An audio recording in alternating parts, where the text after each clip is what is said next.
प्रिय दर्शकों नमस्कार। आज मैं आपको बताने वाला हूं जन्म कुंडली को देखकर कैसे पता किया जाता है कि शादी होने का योग कब बन रहा है। आप स्क्रीन पर देखिए, ये जन्म कुंडली का चार्ट आप देख पा रहे हैं। ये जन्म कुंडली का 7वां भाव होता है, तो ये 7वां भाव ही बताता है कि शादी होने का योग कब बन रहा है। जन्म कुंडली के 7वें भाव में कोई भी शुभ ग्रह बैठा हुआ है। शुभ ग्रह यानी देव गुरु बृहस्पति, शुक्र देव, चंद्र देव, बुध देव, यदि इनमें से कोई भी ग्रह बैठा हुआ है और उसकी महादशा, अंतर्दशा या प्रतंत्र दशा आ जाए तो उस समय पर शादी होने का एक प्रबल योग माना जाता है। ये पहला नियम है।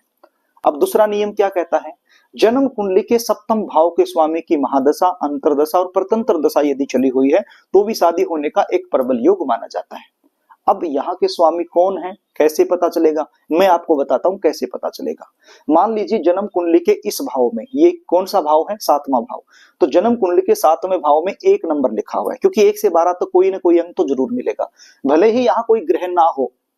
कुछ बच्चे ऐसे होते हैं जिनकी जन्म कुंडली के 7वें भाव में कोई भी ग्रह नहीं होता है, नो प्रॉब्लम, लेकिन नंबर जरूर मिलेगा। 1 से 12 तो कोई भी नंबर मिल सकता है। तो आप देख लीजिए कि 7वें भाव में क्या लिखा है। यदि 1 नंबर लिखा है तो यहाँ के स्वामी मंगल देव बनेंगे। यदि 2 लिखा है तो शुक्र देव, 3 लिखा है तो बुध देव, यदि 4 लिखा है तो चंद्र देव, यदि 5 तो सूर्य देव, यदि 6 तो बुध देव, यदि 7 तो शुक्र देव, यदि 8 तो मंगल देव, यदि 9 तो देव गुरु बृहस्पति, यदि 10 लिखा है तो शनि देव, 11 लिखा है तो भी शनि देव, और यदि 12 नंबर लिखा है तो देव गुरु बृहस्पति यहाँ के स्वामी बन जाएंगे।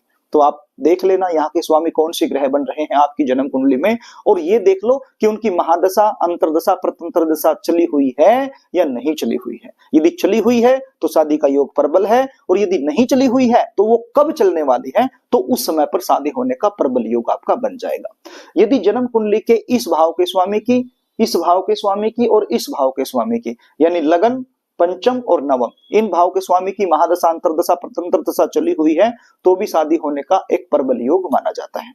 जन्म कुंडली के अंदर देव गुरु बृहस्पति या फिर शुक्र देव गोचर करते हुए यदि आपकी राशि में प्रवेश कर जाए तो भी शादी होने का एक प्रबल योग माना जाता है। देव गुरु बृहस्पति तो पूरा 1 साल के लिए राशि में आते हैं, लेकिन शुक्र देव कभी 25 दिन के लिए, कभी 28 दिन के लिए, कभी 35 दिन के लिए, इस प्रकार से उनका जो टाइम होता है वो अलग अलग होता है।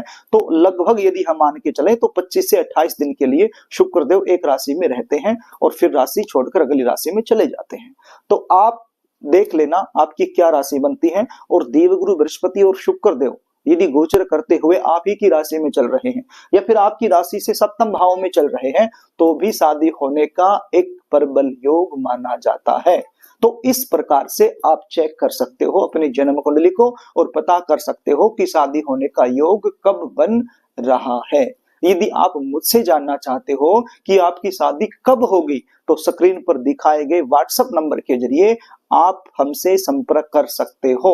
अपनी जन्म डिटेल लिखकर मेरे पास भेज सकते हो और साइंटिफिक तरीके से सटीक विश्लेषण करवाकर ये जान सकते हो कि आपकी शादी कब होगी, कहाँ होगी, कैसे परिवार में होगी, कौन से साल में होगी, कौन सी दिशा में होगी, कैसे परिवार में होगी, शादी के बाद का जीवन कैसा रहेगा, जीवन साथी कैसा मिलेगा, लव मैरिज होगी या अरेंज मैरिज होगी, जल्दी शादी होने के लिए आपको क्या उपाय करने चाहिए, ये संपूर्ण जानकारी आप हमसे प्राप्त कर सकते हो। इसके लिए हमारी फीस होती है, वो फीस आपको पे करनी होती है, उसके बाद ही संपूर्ण जानकारी आपको मिल पाती है।